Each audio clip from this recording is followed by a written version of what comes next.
Welcome back, student. In the previous lecture, we have studied charging by friction. When two neutral objects are rubbed against each another, then there is flow of electron from one object to another object. Here, charging by friction takes place and both the bodies will develop opposite charge. My dear student, we have also studied charging by conduction. When a charged body is kept in contact with a neutral body, then there is flow of electron from the body which is having more number of electron to the neutral body. In this way, both the bodies are charged and the process is called as charging by conduction. In the process of charging by conduction, both the bodies will acquire the same charge. My dear student, today we are going to study charging by induction. Charging by induction. Let's study what is charging by induction. A body can be charged.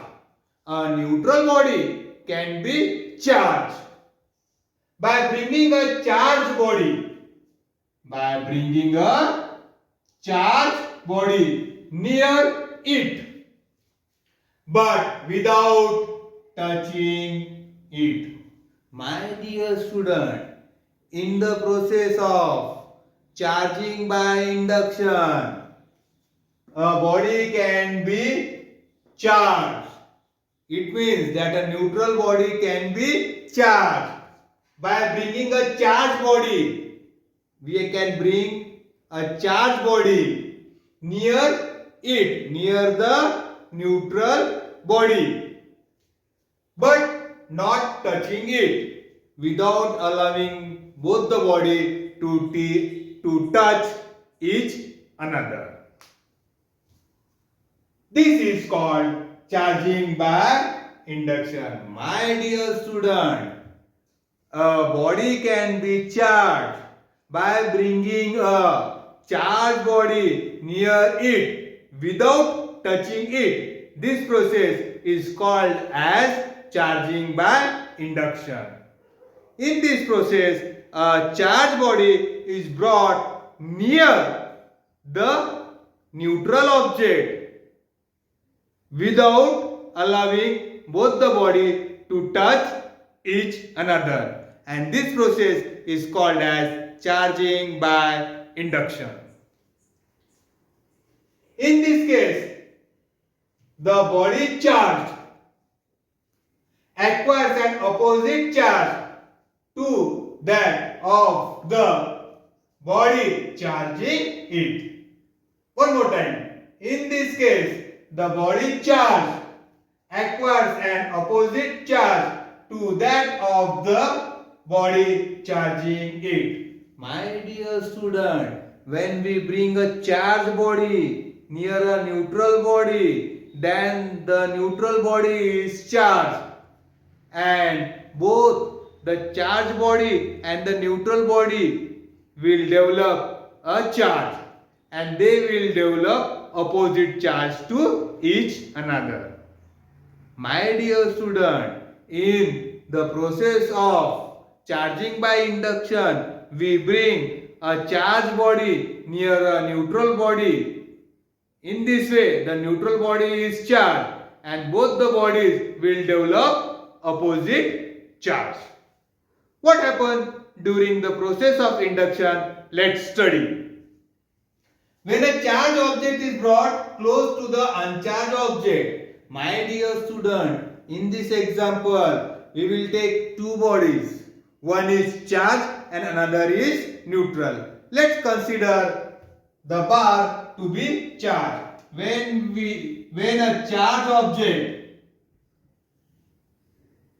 is brought close to the uncharged object. My dear student, here we will take a rod to be negatively charged. So this is a charge bar. Is brought close to the uncharged object. Here we will take a sphere to be uncharged. When we say that the object is uncharged, means the object is neutral. And my dear student, when the object is neutral, we already know that a neutral object will have both positive charge and negative charge. They will have equal amount of positive charge and negative charge. Let's see what happens when the charged object is brought close to the uncharged object. When a charged object is brought close to the uncharged object, then negative and positive charges in an uncharged object get separated. So my dear student, here there is uncharged object, that is a sphere, and it will have both positive particles and negative particles, and they will be in equal number. What is said? When a charged object is brought close to the uncharged object without bringing it in contact, then the negative and positive charges in an uncharged object get separated. So here this is a sphere and it has both positive charge and negative charge. These charges will get separated when the charged object is brought close to it.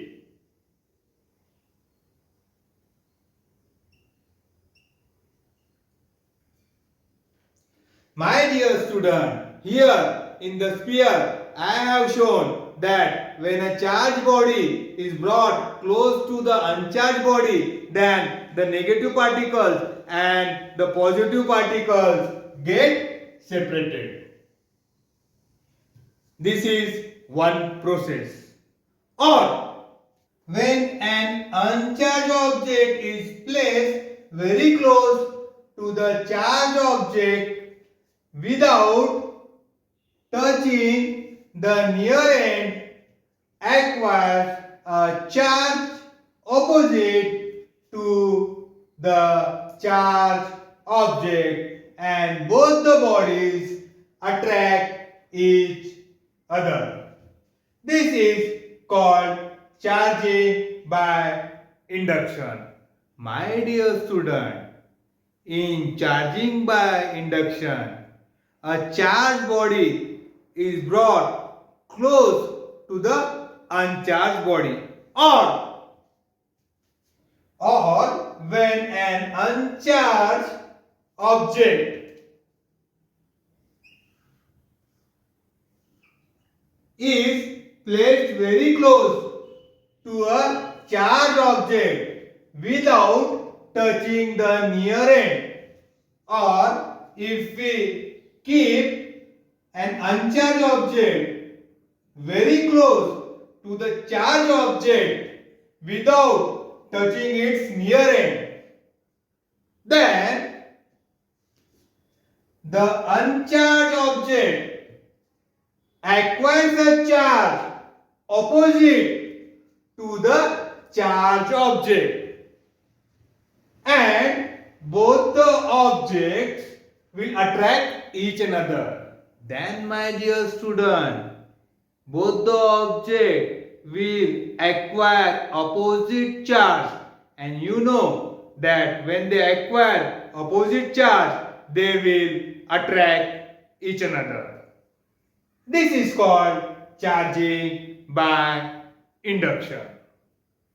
Some points we have to keep in the process of charging by induction. There is no transfer of charge from one body to another body. My dear student, in the process of charging by induction, a charged body is kept near the uncharged body. then both the bodies will be charged by opposite charge. Here, my dear student, one thing we have to keep in mind that there is no transfer of charge from one body to another body. First thing. Second, the charge developed on the uncharged body means the charge which is developed on the neutral body is temporary.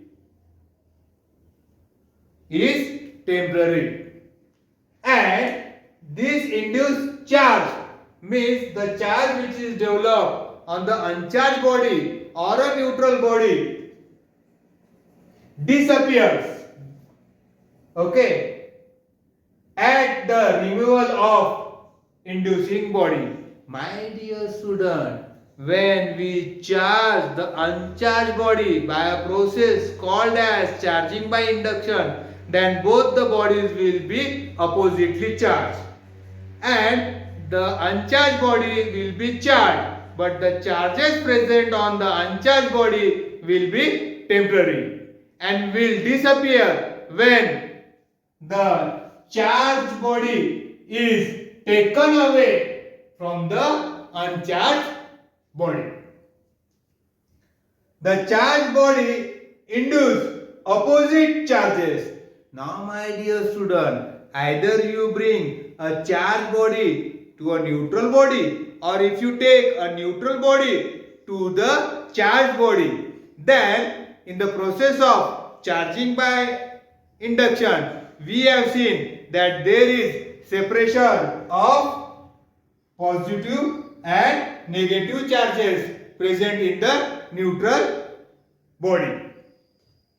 The charged body introduces opposite charge at the near end and similar charge at the far end of the body. My dear student, what happens when a charged body is brought near a neutral body? Then what does the charged body do? It separates the positive charge and negative charge in the neutral body in such a way that the opposite charges are developed in the nearby end. So, my dear student, if the rod is negatively charged, then all the positive charge in the neutral object will be developed close to the charged rod, and the same charge, that is negative will be arranged to the far end of the neutral object, and therefore these two objects will develop opposite charge and they will attract each another. My dear student, here if a charged object is brought to a neutral object, then in the process of charging by induction, the charges get separated. The positive charge will get arranged to one end and the negative charge will get arranged to the another end. The like charge will repel each another and they will be arranged to the far end of each another. But the unlike charge will attract each another and they will get arranged to the nearby end. And in this way, what happens? The uncharged object will develop a charge and this charge will be positive charge, and therefore there is attraction between two bodies because the unlike bodies attract each another. That's all, my dear student. We'll stop here.